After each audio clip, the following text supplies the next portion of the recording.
Naalala ko tuloy yung nabasa kong article na sinulat ni newly appointed NBI Director na si Attorney Melvin Matibag. Ito ay na-publish noong September 12, 2024 sa kanyang column na opinion. Ang title, Inday Sara, The Bratinella by Attorney Melvin Alvarez Matibag. Sino po ba si Attorney Melvin Matibag?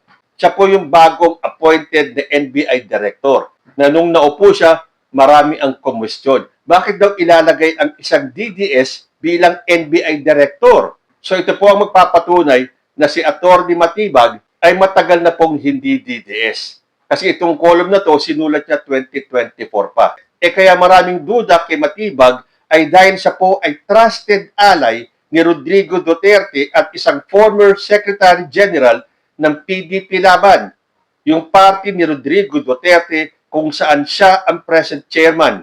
Naging miyembro din ng gabinete ni Duterte itong si Matibag.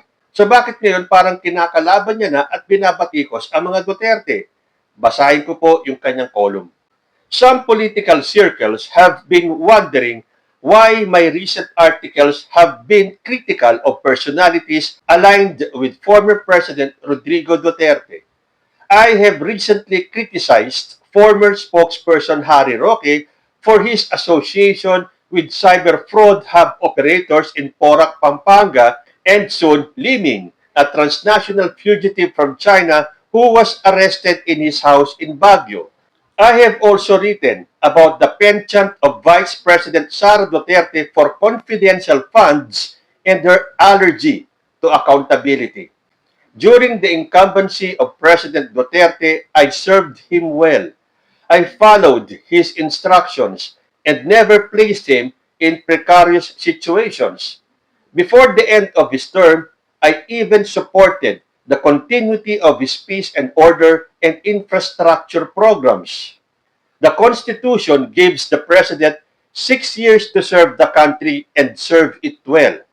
There is no second term and no second chances. The sitting President, for the sake of political and economic stability, needs our support. In the 2022 national elections, I was with PDP Laban and stayed with it even though we didn't have our own candidates. The party didn't want to go head-to-head with Sara Duterte and the Uniting. We instead supported them. It was Sara Duterte and Harry Roque who were on stage with then-candidate Bongbong Marcos. PDP was relegated to the sidelines. When Sara Duterte didn't get the positions she wanted to control, she acted like the spoiled brat that she is. She announced to the public that she preferred the national defense portfolio, but she didn't get it. She wanted her preferred candidate as Speaker of the House. She didn't get it. So she went on a rampage, cyberbullying, name-calling, and now announcing to all that she regretted asking people to vote for President Marcos Jr. This is because Inday Sara is a real bratinella. She is used to getting what she wants.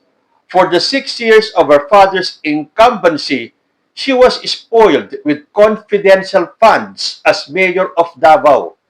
While her father, in his last year as mayor of Davao, got only 130 million in confidential funds, Sara was averaging 450 million pesos during the pandemic years.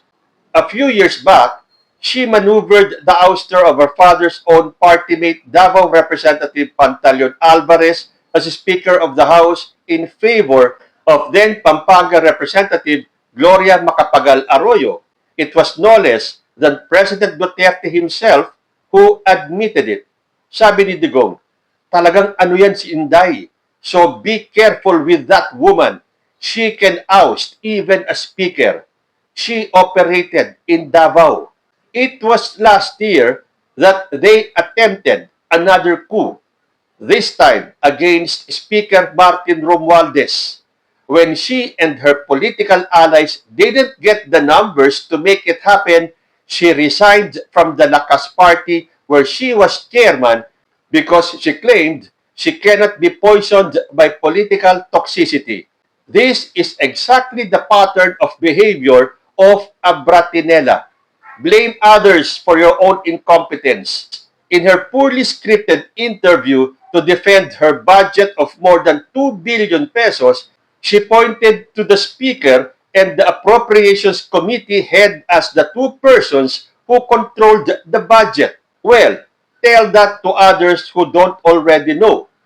Of course, Congress has the power of the purse. This is in the Constitution. That is why she salivates to control the Speaker the same way she controlled the speakership in the persons of GMA and Lord Alan Velasco when she was the first daughter. After realizing her power plays have been ineffective in the Marcos administration, she resorted to the narrative of political instability to destroy the incumbent president by questioning his fitness to rule. Obviously, the leaders of Congress want to scrutinize her budget and how she might spend it since she is fanning political instability. Only recently, we found her on social media giving polvoron to a school kid saying that polvoron is tasty and addictive. Masarap yan, nakaka-addict, she quipped. This is the kind of thing she is good at. Her allies, the likes of Harry Roque, Maharlika, Jonathan Morales, Kathy Binag et al., will stop at nothing to the extent of manufacturing forgeries such as polvoron deepfake videos to create chaos. Inday Sara, Harry, and their unruly fanatics are now claiming that we have been duped. Nabudol tayo, they shout. Well, indeed, we were duped by this Bratinella, Inday Sara. Uy, ang ganda naman ito. Salamat po, Attorney Melvin Alvarez Matibag. Ito ay na-publish noong September 12, 2024, pero kahit na 2026 pa at nabasa natin ito, maiintindihan natin kung bakit ganun na lang ang galit ni Sara Duterte kay President Bongbong Marcos. Ulitin niyo yung video, pakinggan niyo, intindihin niyo ang mga sinabi ni Attorney Matibag at kayo ay sasang-ayon kung bakit itong si Sara Duterte ay atat na atat maging presidente ng Pilipinas. At ilan sa dahilan na yan, sinabi ni Attorney Matibag. Dahil sanay pala itong si Sara Duterte sa pagiging Bratinella. Dahil nung time niya sa Davao, what she wants, she gets. And she wants to get the role of president in 2028. Makuha naman kaya niya yung kanyang inaasam